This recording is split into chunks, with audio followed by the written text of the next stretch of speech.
Mais uma vez, boa tarde. Hoje, aproveitando para mais assuntos sobre novas verdades, né, que a gente pode apresentar, trazendo os tesouros, coisas novas e velhas, como sempre dizemos. E hoje vamos tratar de um assunto que está baseado lá em João capítulo 2, que é sobre o casamento de Caná. É interessante esse assunto, porque o que eu quero mostrar aqui é algo realmente para muitos novo, no sentido de entendimento. Por quê? Nós não, as pessoas que vivem dentro de um sistema religioso, dentro de uma denominação religiosa, uma instituição religiosa, são mantidos sob uma ótica e ideia, né, uma doutrinação que os impede de ver e raciocinar claramente. E mesmo que muitos, às vezes até tem um sistema de estudo, mas quando esse sistema de estudo se choca com um entendimento diferente, eles são levados a descrer naquilo que eles mesmos produzem como regra de estudo. Por exemplo, existe um método que uma igreja usa que é de passagens por passagem, né? Ou seja, que eles dizem um pouquinho aqui, um pouquinho ali, que tem um vídeo até que eu falo sobre isso aí. Eu já comentei, né, que esse pouquinho aqui, pouquinho ali não é bíblico, não é assim o método de estudo que Deus trouxe. O método de estudo ela é uma linha completa de raciocínio até o final, não é pouquinho aqui, pouquinho ali. Tanto é que esse verso lá de Isaías que fala pouquinho aqui, pouquinho ali, era algo pejorativo que Deus ia usar da mesma forma aqueles que estavam usando esse método, né? Então não é o método de Deus de estudar a Bíblia pouquinho aqui, pouquinho ali, como eles dizem. Então, baseado nisso, e quando se usa esse método deles e se choca as coisas, eles não concordam. Então, hoje nós estamos aqui, o casamento de Caná. O que eu quero mostrar no casamento de Caná? O vinho que eles estavam tomando ali. Mostrar que Jesus ele não veio censurar muitos costumes da época, comportamentos humanos. Tanto é que você não vê Jesus criticando claramente a questão da escravidão do homem pelo homem, até porque havia essa questão de muitos judeus ainda detinham o sistema de escravidão dentro da sua forma de viver e agir. Jesus não criticou em nenhum momento a escravidão do homem pelo homem, porque ele não veio, a vinda de Jesus ela não tinha uma motivação política, ele não veio tratar de costumes sociais, ele veio tratar da salvação exclusivamente do homem que estava preso por conta desse sistema de iniquidade, o pecado, né, original que prendia o homem sob o domínio da morte. Essa era a função de Jesus, trazer a vida eterna. Né? E nós vemos aqui no casamento de Caná, que está lá no capítulo 2 de João, os detalhes que vão mostrar sobre a questão da vida de Jesus e seu relacionamento com as pessoas. E mostrar que o vinho que eles estavam tomando era alcoólico, que o vinho que Jesus transformou também era alcoólico, e que o vinho que lá em Mateus 12 fala que Jesus tomava também era alcoólico. Né? Alguns podem se escandalizar com isso, porque não seguem o que está escrito, mas seguem a doutrina das suas igrejas e não querem, às vezes, entender isso aí. E muitos pastores que compreendem isso como verdade não querem passar para os seus membros para que não haja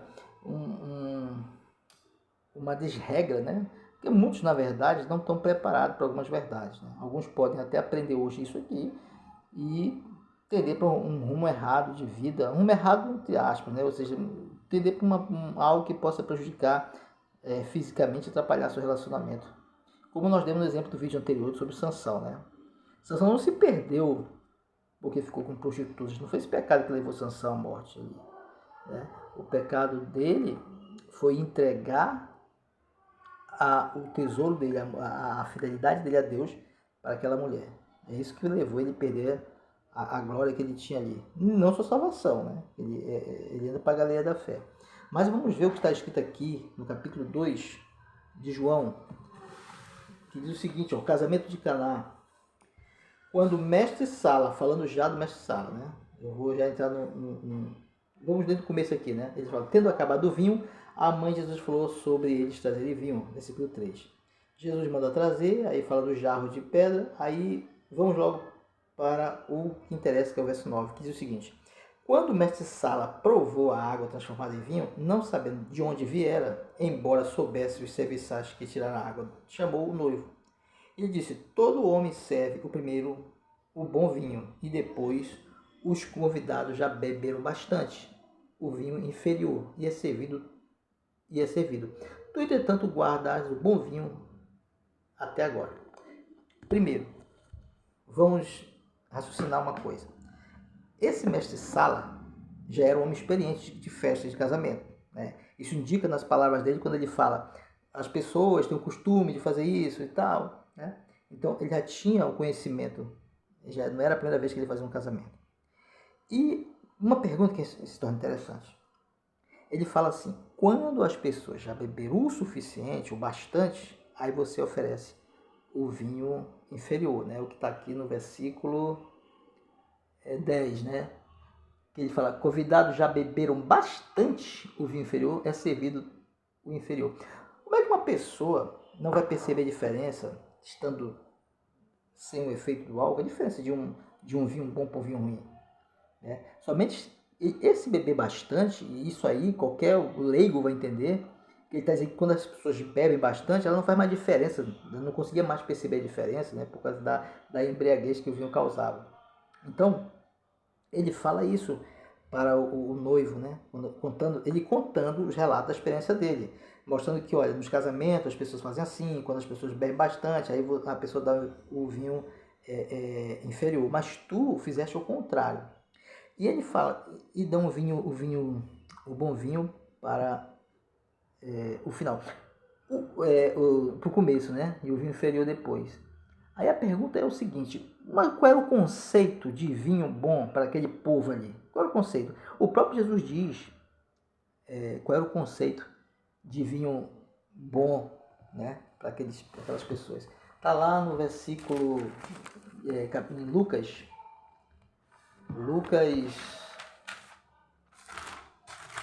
Lucas capítulo 5, Lucas 5,39, né? Lucas 5,39 vai dizer o seguinte, olha que interessante, está grande aí o versículo, diz assim: pois pessoa alguma, depois de beber o vinho velho, prefere o novo, porquanto se diz, o vinho velho é bom o suficiente. Olha que interessante, né? O que era um vinho bom? Era um vinho velho. Um vinho velho sabe-se que é um vinho envelhecido, um vinho fermentado. Então, aqui o mestre Sala, que era experiente em casamento, prova o vinho que Jesus transformou. E ele diz que aquele vinho era superior, mas não era um vinho diferente na questão alcoólica, até porque as pessoas estavam no casamento bebendo, já faziam, e os casamentos às vezes duravam 7 dias, eles estavam bebendo e quando bebe bastante não faz diferença. Então o vinho que Jesus transforma não era suco de uva. Tem algumas igrejas que falam, né, seguindo uma profetisa aí, que era o mais puro suco de uva. De onde vai se tirar uma ideia dessa? Quando a Bíblia deixa claro, você vê aí, né, o mestre Sala é aquele que prova o vinho, aquele que define, não é nem Jesus que fala, é o mestre Sala. Era um casamento, as pessoas estavam tomando vinho alcoólico. Ninguém que está tomando cerveja numa festa, depois de estar muito tempo bebendo cerveja, alguém chega, olha, agora não vai ser servido mais cerveja, vocês vão tomar suco de abacaxi. Ninguém faz isso. Então, eles estavam tomando o vinho era alcoólico, e Jesus transforma o vinho num vinho que era o vinho que eles tomavam, era o comum, a qualidade era superior. Mas como o próprio Jesus falou, vinho velho, o vinho bom é o vinho velho. Então o vinho que é transformado é um vinho velho, envelhecido, um vinho de qualidade, mas alcoólico. As pessoas se escandalizam porque não entendem qual era a missão de Jesus. Ah, não, ele ia fazer um vinho alcoólico. O próprio Jesus, lá no capítulo 11 de Mateus, os fariseus dizem para Jesus, que chamam Jesus de comelão e beberrão de vinho. Por que eles falavam que Jesus era comelão e beberrão de vinho, né? Em Mateus capítulo 11. Entenda o seguinte, os fariseus, eles não se nega que Jesus bebesse o vinho e o vinho fosse alcoólico. Assim como não se nega que Jesus comia, mas ele não era glutão. Não era pecado comer. O pecado era comer demais. Então eles acusam Jesus de ser glutão, porque ele comia nas festas dos publicanos. Aí eles queriam criar um motivo, né, de pecado para Jesus, e diziam que ele era glutão. Eles não estavam mentindo que Jesus comia. Não era mentira isso. A mentira era o excesso, dizer que Jesus comia demais. Não era mentira, eles não estavam mentindo quando diziam que Jesus bebia vinho. Eles estavam mentindo quando diziam que ele era beberrão de vinho, que ele se embriagava com vinho. Né? Você vê no capítulo 11 de Mateus, ele falando sobre João, ele diz assim, ó, veio João, né, que jejua e não bebe vinho, né, assim veio João, que jejua e não bebe vinho. E dizem, esses têm demônio, né? Então chega o Filho do Homem, comendo e bebendo vinho, e dizem, eis aí um glutão e bebedor de vinho, amigo de publicanos e pecador. Jesus fala, vem o Filho do Homem, comendo e bebendo, falando dele mesmo. E eles falam que ele é um comelão e beberrão de vinho. Né? Esse sentido beberrão de vinho é um sentido pejorativo, de gente que se embriaga. Né? Então, o vinho, não existia vinho naquele tempo ali para se beber, que não fosse alcoólico ali. Algumas religiões, elas criam, buscam, inventam. Porque tinha um sistema que eles criaram naquele tempo, o vinho não fermentar. Para tentar manter as suas doutrinas que não se sustenta somente pela Bíblia. Então eles vão buscar conhecimentos seculares de invenções de homens para tentar justificar alguma coisa que não tem justificativa. Eu não estou dizendo para você aqui, ou justificando, dizendo assim, pode beber o tanto que você quiser. Até porque comer todo mundo pode, mas nem todo mundo se controla. Beber, segundo a Bíblia, não era problema. E não é problema. Mas nem todo mundo se controla. Não há controle. Não tem controle. Então, não é para todo mundo essa verdade. Né? Mas falar desses assuntos pode ser escândalo para algumas pessoas e outros podem levar para outros extremos. Mas o que eu quero colocar claro é o seguinte: muitas pessoas não entendem quem foi Jesus nessa terra e qual foi o trabalho dele exatamente. Ele não estava preocupado com isso. Tanto é que ele transforma um vinho alcoólico para as pessoas continuarem naquela festa, comemorando aquele casamento, com um vinho que era conhecido deles. Ele não fez diferente daquilo que eles conheciam. Né? E nem mudou o sistema do casamento. Olha, agora vai ser um vinho que não seja alcoólico. Até porque eles bebiam vinho alcoólico. Jesus ia na casa dos publicanos beber vinho. E os vinhos dos publicanos não era suco de uva, eram vinhos fermentados.